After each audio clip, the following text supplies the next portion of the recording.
ya kwanza hii ndio nimesema ni special sana kwangu. Ndio maana naivaa kila siku. Na sio mimi tu naivaa. Pia tuko na watoto wetu wa Nairobi ambao wako katika shule zetu za umma, our public primary schools. Vile tuliingia na tulichukua usukani, tulikuwa tumesema tupatie watoto wetu chakula. Mbona tulisema hivyo? Nikiwa senator wa Nairobi, nakumbuka tulikuwa na COVID, ukikumbuka vizuri. Wakati wa COVID, kuna madawati zilikuwa zimevandaliziwa, zimetolewa kwa mashule. Wakati tulikuwa watoto wendi shule. Nikapata donation na marafiki zangu, tukasema acha tupeleke desks, madawati. Tukaenda kwa shule kadhaa. But kuna shule moja ambapo nilienda kawaida kwa sababu si mara yangu ya kwanza. Hata nikiwa nominated MP nilikuwa natembea nazuru hizi shule. Baada nileka kwa hii shule kule Kawangware, nikauliza watoto mngependa nini? Kawaida wao husema tununulie switi ama mpira ya kucheza. Wengine husema tunataka school bus. Hao watoto waliniambia kitu ambao ilibaki kwa roho yangu sana na kwa akili yangu. Walisema wanataka chakula. Kwa mtoto kusema anataka chakula inamaanisha kweli anahitaji chakula. Nikafanya research nikapata kwamba 1 out of 4 children, kwa kila watoto 4 mmoja haendi shule Nairobi kwa sababu ya njaa. Mara nyingi tukifanya intervention ya shida ya njaa, serikali huangalia zile county za Northeastern kule ambapo kuna ukame, kuna drought, hawaangalii urban poverty. Lakini katika miji zetu kuu na miji zetu kama Nairobi, Mombasa, Nyeri town, Thika, utapata wale ambao wako kwa hali ya chini sana. Kama Nairobi kama hauna pesa, utakosa mahali pa kulala na chakula. Hata unaweza kufa njaa na jirani yako wako na karamu, wako na party. So nikafanya research, nikaangalia how do we do school feeding. Nikaona kule US walikuwa na School Feeding Act of 1965, wanapewa watoto chakula. Nikaona Kenya kuna mali tumejaribu kidogo, inafanyika haifanyiki, kuna sengine ufisadi. So nikajaribu kuleta sheria kwa Senate, ilipita Senate lakini haikuendelea baada ya hapo. Nikaleta nikasema nikiwa governor nitakisha watoto wetu wote wako shule kila siku. So nikakuwa governor, na mimi ni governor. So tukazindua mfumo wa dishi na county. So kwa hii dishi na county tayari tumejenga jikoni 10. Jikoni moja ina serve shule ambazo ziko karibu. Tuko na jikoni Roysambu Primary, tuko na jikoni kule Njiru Primary, tuko na Mudhangari, tuko na BD Primary kule Harambee Ward, Buruburu hiyo area. Tuko na shule Kayole 1. Tuko na jikoni, tuko na Toi Primary hapa Kibra. Tuko na jikoni ziko 10. Ruaraka, Babadogo Primary, there are many of them, 10 of them, yeah. Na pia wale ambao tunafanya nao kazi, wale tuliprocure, walikuwa wamejenga jikoni kubwa sana hapo industrial area. Ambayo hiyo jikoni inatoa 60,000 plates. Zetu zinatoa 10 to 15,000 plates. So kwa sasa kila siku kwa shule watoto 184,000 leo hii wanapata chakula kwa shilingi 5 peke yake. Tumeona idadi ya watoto wameongezeka na wanatumia sasa hii saa, wanaivaa. Kwa hii saa tukitap, inaitwa tap to eat. Ukitap tunaona kama mzazi ameweza kuweka hiyo shilingi 5 ama kama hajaweza. Kama hajaweza tumepata ufadhili. Kwa mfano wakati wa Climate Summit, Africa Climate Summit, nilipeleka waziri wa Minister for State wa Ufaransa, anaitwa Crisula. Nimpeleka Olympic Primary, aliona watoto wanakula, akacheza nao, alifurahi, akanipatia 1 million euros kufadhili wale ambao hawezi kuafford. Kwa sababu hakuna siku nitakubali mtoto akiwa kwa line ya chakula atolewe. So sisi kama county tunafanya subsidy. Kwa hiyo chakula si shilingi 5. Shilingi 5 hata si chapati moja. Chakula huanga around 45 shillings kwa sababu tunafanya mass. Yeah, so one kitchen inapika chakula nyingi sana. Tuesday ambayo inakuja kesho kutwa tunazindua jikoni zingine. Kuna 3 ground breakings, Donholm Primary, Umoja 1 Primary, kule Mutuini Primary, kuna nyingine Mukarara kule Waithaka, but tunafanya Mutuini Primary pia. Tunafanya Zawadi Primary kule Kiambio, Isili South Ward. So another 7 kitchens ambazo tunajenga ili by next term tuweze kuwalisha watoto wote. Kwa sasa ni 184,000. Vile tulianza watoto walikuwa wanakula 250,000. Rather walikuwa 250,000 kwa mashule zetu. Vile waliona kuna chakula wamepanda, sasa ni 310,000 children ambao wanakuja kwa shule sasa. Enrollment is 100%. Attendance 100%. Discipline imepanda hali ya juu. Watoto ukiona kwa line hawakati line, wamesimama, wana furaha. Wanatoka shuleni tunawapatia 650 grams, hawamalizi chakula, wanabakisha kidogo, wengine wanapeleka nyumbani. Kwa sababu hapo awali ilikuwa watoto wanakuja na chakula, wengine hawana. Wale wako nao supu inamwaga kwa vitabu. Wale hawana wanajifanya wako nayo ili wasichekelewe na wengine. Lunch time wanaenda kujificha kwa kona. Na lunch box iko na mawe ama iko na tu kitu tu, wanajifanya anakula. Hawezi concentrate kwa darasa. Sasa ile hauna kitu kwa tumbo, hakuna kitu itaingia hapa. Wengine wanaambiwa ende lunch, wanapata kuna lunch shuleni, nyumbani hawarudi shuleni. Missing a third. So for that tumefurahi sana. But tuko na shida. Ukienda kwa ile kwa mfano utapata wamejenga sasa darasa ya mabati kwa sababu watoto wamekuwa wengi sana. So tulikubaliana na rais na nafurahi sana because he has kept his promise. Akatoa 1 billion through wabunge wetu 17. Wote wanajenga sasa madarasa. So hao watafanya 1,000 classrooms this year. Si tumeka 500 million kwa supplementary yetu. Tufanye 500 za ECD. Hao wafanye za primary school na JSS I think.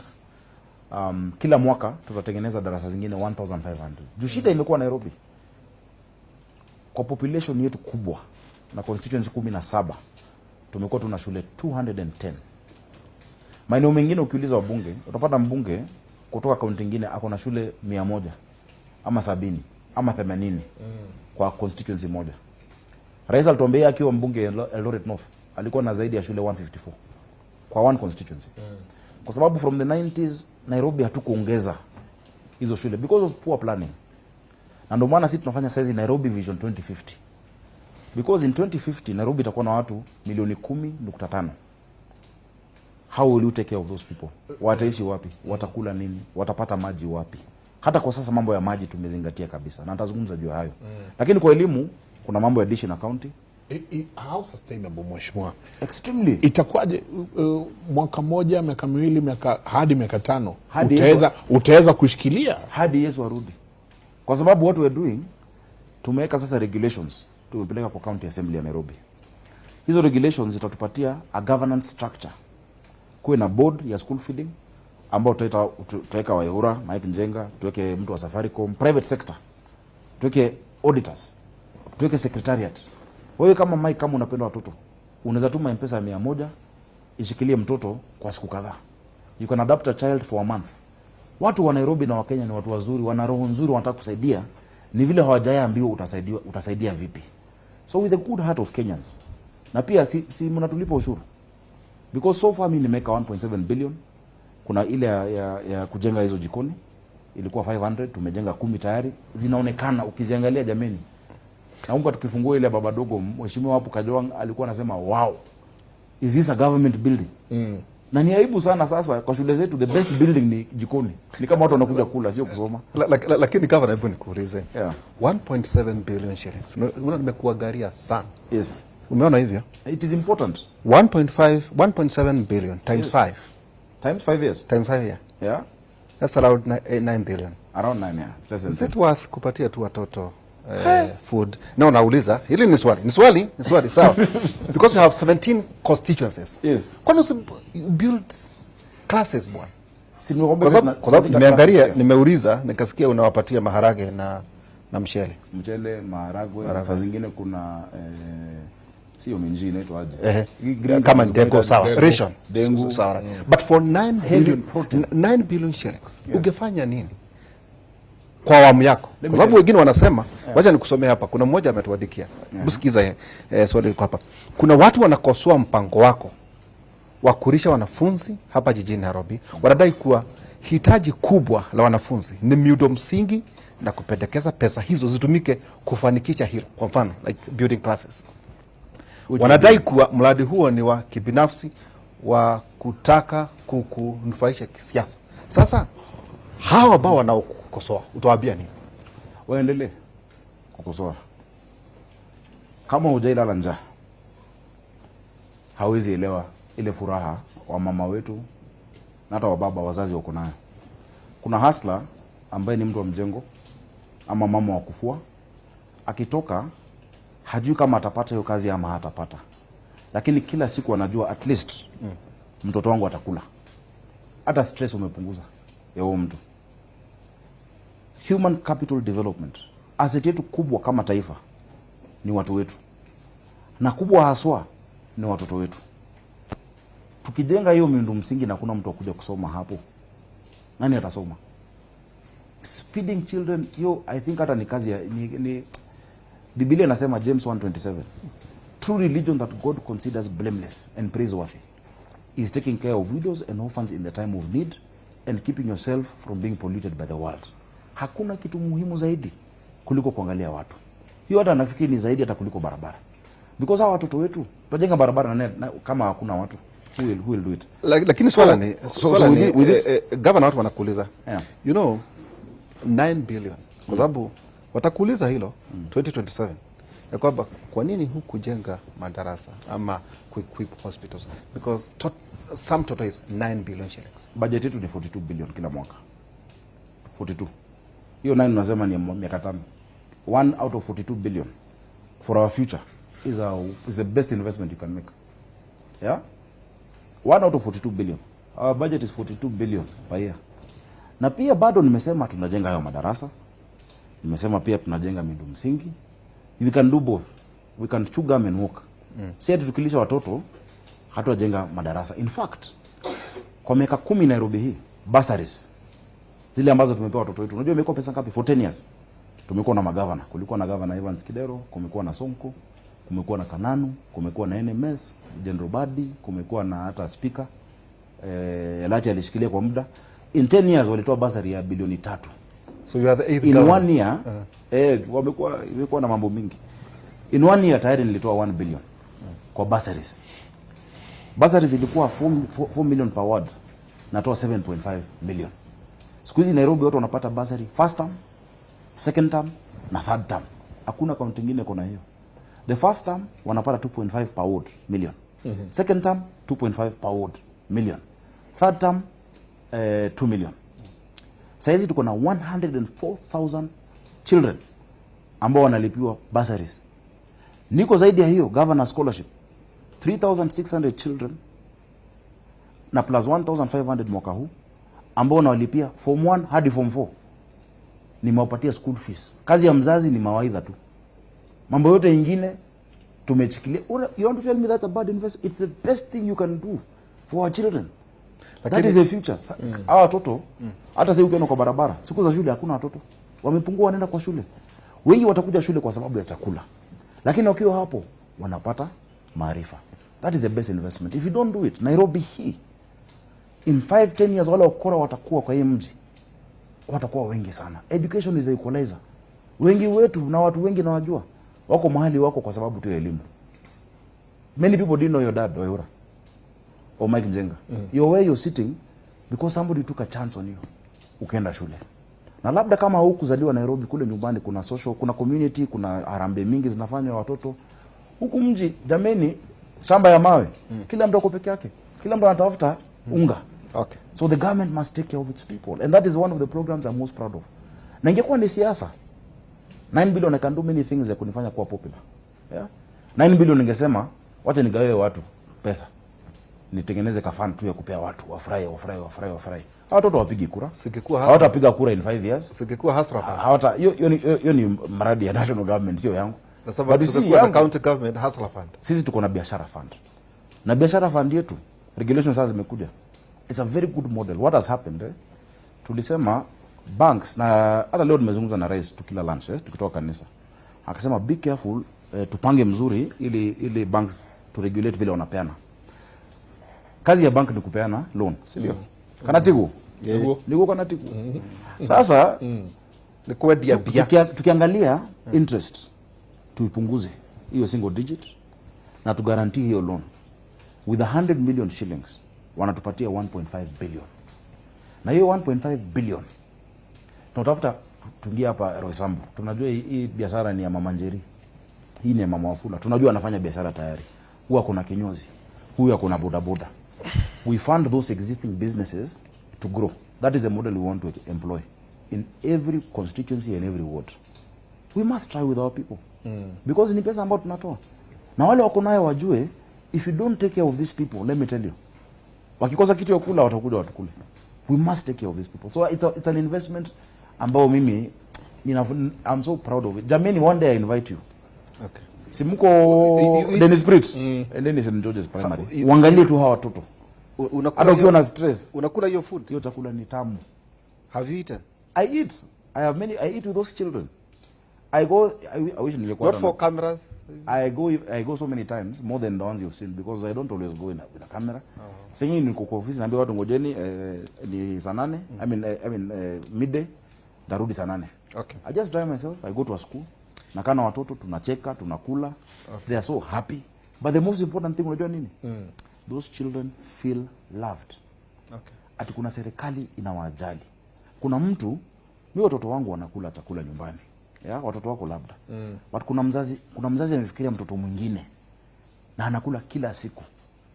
Hii ukitoa, watoto wataandamana hapo, watakuja social media ama wakuje kwa ofisi yangu. They love it. It's a blessing. Yeah. So in education we're very serious. Okay. About na tuko na partnership agreement na national government pia kuwasaidia kwa areas tofauti. Unajua zamani Nairobi ilikuwa inapeana mamlaka yake iende kwa national government.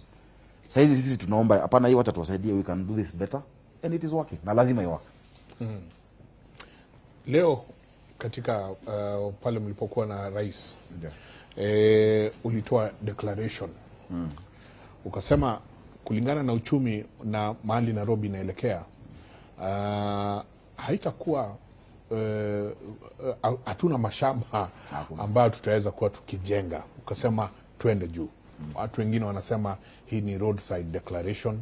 Wengine wanauliza urbanization itakuwa vipi ukisema 25 floors and above. Sijui kidogo tuelezee ulikuwa unamaanisha nini ambapo uliposema sasa tuanze kwenda juu. Wengine wanasema Kilelesho iko hapa, Lavington wako hapa. Hujui kama kesho asubuhi wataamka utajipata kotini. Na kotini kawaida. Na tuko na makesi mingi. You know, Nairobi ni square kilometers 696. 696 square kilometers. A big part of it ni national park. Population ya Nairobi imekuwa inaongezeka. In fact, ukiangalia globally, urbanization by 2030, 65% of the world's population itakuwa katika miji yetu. Nairobi haitapanuka. Haimei, hawezi mwaga maji ime. Itabaki tu 696. Unless Kiambu tugawe kidogo na Machakos na Kajiado, but Nairobi is like that. Hakuna mashamba ya kuongeza. Lazima tuende juu. As has been done in many parts of the world. Hiyo 25 floors ilikuwa tu mfano kwa area moja, si ati Nairobi mzima. Hapo Eastleigh Airbase. So sio roadside declaration. Kumekuwa na procedure ambayo ilikuwa imeanza hapo awali hata kabla niwe governor, ambapo waliangalia development control regulations na land use planning. Unajua shida ambayo tumekuwa nayo Nairobi, the last Nairobi urban master plan ilifanywa 1976. After that kumekuwa na tu plan tudogo ikaculminate na the biggest process inaitwa new plan. But new plan ilitupatia ile framework ya njia tutapanga Nairobi. So baada ya new plan ilikuwa tufanye local area plan ya area hii, Kilelesho itakuwaje? Area hii Airport North itakuwaje? Area hii different areas. Wakati wa NMS walijaribu wakafanya tender ya hiyo urban planning, but haikufaulu.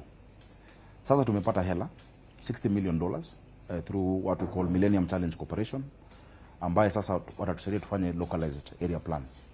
So tukatengeneza land use planning policy, tumetengeneza development control guidelines ambazo tumepeleka kwa assembly. Wacha 25, kuna area ambayo tutaenda mpaka 75 floors. Wapi hapo? Kuna areas kama CBD, Upper Hill, Ngara, tukija area hizi ambazo ziko in the middle of the center of the city. Kuna areas zitakuwa 50 floors. Kuna area tutabaki tu vile ziko. Kama hizo some areas kama Runda, Lavington, Mulaiga, Karen. Kuna areas tutakubali single housing dwellings. kuna maeria ambazo kwa mfano kama mmekubaliana mmetengeneza estate, na kwa hiyo estate kama Buruburu ama South Sea ama pali fulani, kwa estate yenu katikati nyumba zenu ni ghorofa moja, hata kubali basi mtu aje atengeneze apartments ya ghorofa 20 ama hata 4, yeah, because you have a controlled regulation within a gated community, within a gated community. Okay. Ile concern ambayo watu wamekuwa nayo na tunasema that is also being looked at, na tunafanya na tumepata pesa, yeah, ni sasa hawa watu wakija wote, siwa itakuwa namna gani, maji itakuwa namna gani? Tumepata hela kutoka AFDB, Africa Finance Development Bank. Pia tumepata from the French Development Agency, kuna 12 billion na 8 billion. Ukiangalia 2024-25 wameweka tayari 6.5 billion ya ku-expand sewer network na pia mambo ya maji, yeah? Mambo itakuja such that watu waweze kuishi vizuri. You know, hawataka kutengeneza slum tena, vertical slums, you know. So si ni roadside declaration. It's something we've looked at, tumeangalia best practice. Lakini unajua shida, kuna watu aina mbili. Number one, kuna wale wamezoea vile mahali imekuwa kwa muda mrefu, yeah? So labda baba yako ama you know alikuwa na shamba pahali, ilikuwa 1 acre, hizo plot zilikuwa za serikali zamani, za railways, zingine hata unajua hata si hawakununua, walichukua tu, wengine walinunua, lakini ni hao, si ndio? So umezoea mazingira hayo yakiwa hivyo tu, na kuna watu hutaki watu wengine waje hapo, hutaki ibadilike. It is very natural. The event is not a commercial property. It's a private property, but if it's private and commercial. Yeah. I can show you a photo of my house myself. Umetuonyesha hapa. Kwangu zimeonyesha picha. Karibu hapo Dennis Prit. Kwangu Dennis Prit. Pale nimeishi kutoka 2015. Yeah, nikiwa mbunge. Sasa hizi kwa compound yangu kuna apartment naiangalia, kuna wengine tunaangaliana, tunasalimiana, but if I want a place yenye nitakaa kwa 1 acre, kama yangu paliko sasa hizi, sitabidi tu nihame. Inahitaji change of user. Kwa mfano kama I have a single dwelling, yeah, in Kirereshwa, yes, Lavington, lazima uwe na single dweller. So change of user, but I can sue county. Niseme mimi like now in China, yeah, kuna watu huwa wanakataa barabara inapita kando. Yeah, sasa kwa mfano niko na plot hapa, yeah, na county anasema niende, lakini nimekataa. No, sema uende, lakini jirani yako anazitaka kujenga. So kuna procedure ambayo huo jirani kwanza ata apply. By the way, tukisema hata hapa tunakubali 50 acres, 50 floors ama 25, haimaanishi tu tumesema lazima tuta-approve ya kila mtu. Kutakuwa na spatial planning. Yes. Na kutakuwa na public participation. Kwa mfano talk about Runda. Yes. Is it Vome? You see, Runda ni gated community, single dwelling. Kuna wengine wame kama kuna mwingine ali-apply, alikuwa anataka kujenga commercial property Runda, tulikataa. We said no, that is not the character. So kuna other factors, Waangalie plot ratio, waangalie the ground clearance, waangalie watu wafai kujenga beacon to beacon. What about infrastructure, water, siwala? Exactly. In fact, some of these developers wamesema wako tayari, tukiambia hizi no conditions. First, traffic assessment, tuangalie capacity ya siwa. Wakisema wako tayari hao basi kutusaidia ku-increase kwa hiyo area to connect to the trunk siwa. Nimepata 2 million euros from Italians through Nairobi Water, ya Kasarani, Mwiki, Clay City, kuongeza hiyo mambo ya sewerage na water connections, last mile connections, yeah. So ni process inaendelea, world over imefanyika. Because if you don't do soil structure utaangalia, lazima iangaliwe. Unajua kuna engineers, kuna watu, unajua nyumba tisi yetu unajenga tu mwenyewe. Can we trust council engineers, governor? If we couldn't, this city would have collapsed by now. Na tunauliza kwa sababu city council, yes, wakishirikiana na JICA, yeah, walifanya kitu inaitwa a master plan, new plan, yeah, ile nimesema. So hii new plan, yeah, ni kurekebisha, mtarekebisha, ni nyingine mtakuwa nayo. This is a continuation of a new plan. So what new plan ilifanya, iliangalia the history of the city. It started with city council wakati wa anaitwa alikuwa town clerk Kisia, ikachukuliwa now with the new county government, wakaangalia transport, wakapropose BRT. Kwa mfano saizi juzi tu kuna 70 million euros ambayo European Investment Bank wamesema wanatupa kama Nairobi, for line 3. Kuna line 1 ile ya Thika Road ambayo national government wameka pesa. Kuna line 4, kuna line ya Jogoo Road ambayo ilikuwa haina mfadhili. Rafiki yetu wa Kinumi ya Desina wa Africa Development Bank amesema anakuja kufadhili. So that was the new plan, told us what now to do, including the master plan of Nairobi. Yeah? So what we are doing is part of it. Hawezi ingia tu useme forget kila kitu imefanywa mbeleni. Mimi ndio niko na maarifa naanza. So with the spatial planning. Yes. We have the geospatial plans for the city. Yeah? It's already there. Is it already there? Kuna mapping ambayo imefanyika. So what we're doing, we're building on that aerial planning and the geospatial kufanya localized area plans. Tuseme Woodley for instance, yeah? County government tuko na around 100 acres. Sema what is now the plan for Woodley? Yeah? Tunafanya urban renewal. Tumepata contractor anajenga manyumba. Kwanza kuna kwa mfano 42 houses ambazo zitatupatia 1975 units. Yeah? Pale tumekuwa leo Bahati. Nimeelezea. Bahati tuko na 3 lots. The entire Bahati estate ya city council ya county government ni yetu. Manyumba ni zetu za county government. Kuna nyumba 417. 417 houses zitatupatia 9488 houses. Yeah? The first lot ambayo tunafanya kuna watu 249 wanaishi hapo 249. Those 249 houses give us 3000 houses. Nice houses. Hatujengi tu vitu. Tumeonesha na wananchi wataangalia design waone okay this is what you're talking about. In the past kulikuwa kuna imekuwa inafanyika but I don't like how it was done before. So kwa mfano nimekaa na wakazi wa Woodley. Nikaweka kwa screen nikasema angalieni hivi ndio nyumba itakuwa hii ndio design. Na ningependa watu wasikize vizuri sana kwa makini. Kila mtu ambaye amekuwa kwa nyumba ya county. Yeah? Juzi tumelelewa Nairobi tunaelewa. Hiyo nyumba kuna wana kadi. Hiyo kadi ilikuwa ya babu wako, alikuwa anafanya kanjo ama alipata hiyo kadi. Unapata sasa inaenda kwa mtoto wake ama nephew or niece. Zinakanga tu kwa familia tu, zinakaa. Na kwa hiyo miaka yote wamekuwa wanalipa. Whether ni Jericho, whether ni Marish, Maringo, Lumumba, Bahati, whatever it is, Kariubangi. So hao watu sio wamekuwa wanalipa. Na kama nyumba 417 zitatupatia nyumba 9388. Mbona nilipisha watu tena? So ile mlikuwa mnalipa, I will take it as that was your mortgage. Mnapata nyumba yenu. We will give you a brand new house. Tumesema hakuna kuvunjia mtu nyumba. There is no demolition. There is no eviction in that sense. There is no eviction. We will house you somewhere temporarily. Kama ni rent ya kupatia mwaka moja au miaka miwili ama for whatever period. Na kumbuka si nyumba yako, ni account. Okay. Yeah? But out of goodwill and that you have sustained this place kwa hii muda mrefu, mtarudi mpate nyumba, mtakuwa mnalipa tu service charge peke yake. Wale wapya wanakuja ndio wataanza either tenant purchase scheme ili unalipa rent kwa baada ya miaka kadhaa unapata nyumba. Kwa mfano acha nikwambie Kahawa kuna slum inaitwa Kahawa Soweto.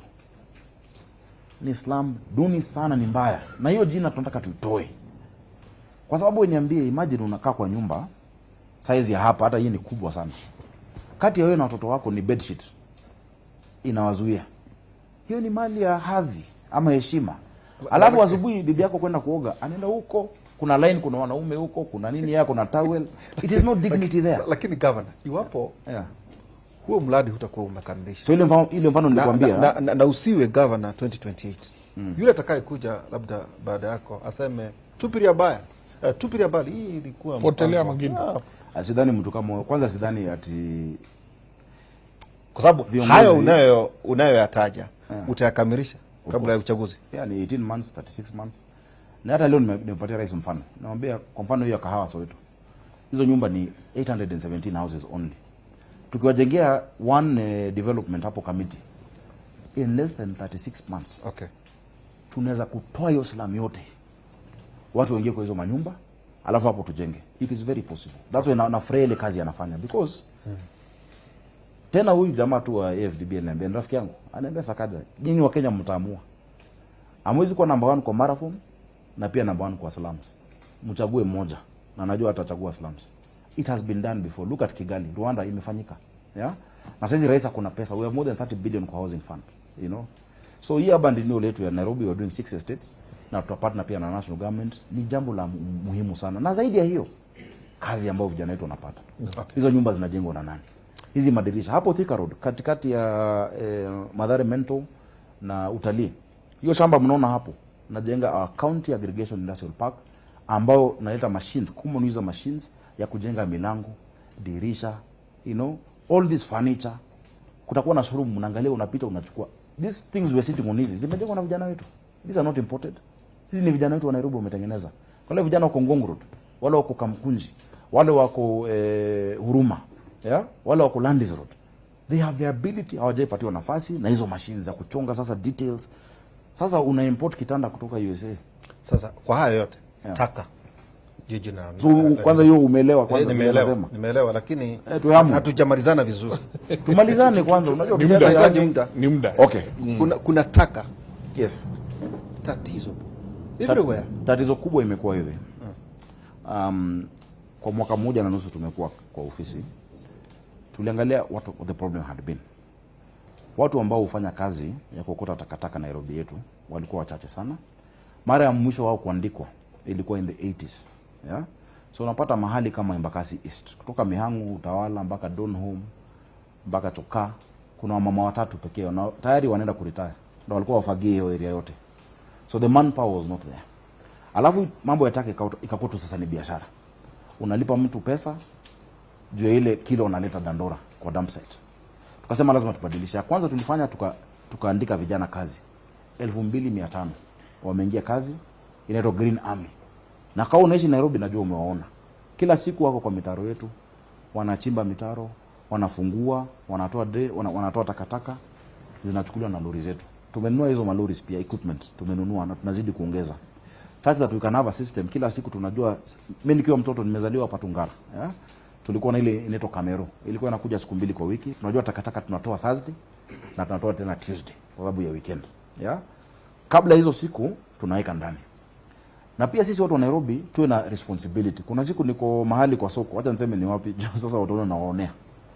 Alafu kuna mama akaniuliza, anauza machungwa, mandizi na maembe. Akaniuliza, sasa governor, hii takataka yote kwa mbele yangu kwa nini? Nikaangalia takataka ni peels, maganda ya machungwa, mandizi na maembe ambayo yeye ndo anauza. Anauzia mtu, anamkatia, anachonga iko hapo. Kama wewe mwenyewe hautaangalia mbele ya duka yako ama pali unauza, ukiwa kwa matatu utupe banana nje, utasema ni Sakaja? We must also, unajua tunasonga kutoka haki yetu tunaenda kwa wajibu wetu. Let us do our part. Hao masibios ambao shida imekuwa illegal dumping, unapata kama isili tumeclear leo papi yote, by jioni 4 hours watu wamelipa, hao vijana wetu wa mkokoteni wamemwaga katikati ya barabara. It can't work like that. So it's something we're working on. Tumeinvest kwa vijana na tumeinvest kwa equipment. Na sasa Nairobi, watu wa Nairobi sasa wanaanza kuona areas tofauti wako na clean up. Jana nimeona clean up isili, nimeona clean up watu wanajitokeza. But I wanted first to have the equipment and the manpower. Na wengine 1000 wameongezeka Green Army. Na kazi zimepatikana Nairobi. Constables wengine 1000 wameingia. CHP 7480 ambao wanalipwa hela wameingia. So we must return Nairobi to the green city under the sun. Na ile project nimefurahia sana ya Nairobi Rivers Commission. Na tumekaa juzi tena na hiyo commission pamoja na rais. Ni mambo ya mito yetu. Kusafisha mito yetu. Nchi nyingi sana mito ndio mahali unataka kwenda ukae. Kuna restaurant hapo, ni mahali ambayo ni safi. But in Kenya it has become the opposite. So lazima Nairobi itakuwa safi. And lazima itawaka. So mara nyingi unapata kama ukienda Mudhurwa, baada ya siku 2 ile takataka lazima ichukuliwe kila siku. Lazima tuzidi kuweka mafuta ili lori iweze kuja ichukue takataka. Ukienda Bama unaona siku 2 3 ni safi, takataka ina accumulate siku 2 juu ya mafuta kutokuwa. So that is what we are working on, those systems to make sure the city is actually clean, and it will be. We must do it, na lazima iwe concerted effort kati yetu sote. Naam, naomba tuanze kuwind up. Naomba nafasi tuanze kuwind up. Tuanze kumalizia, lakini tukimalizia hili jambo la pombe haramu na mihadarati. Naona pia kuna mahali kunaitwa ni Mutwine.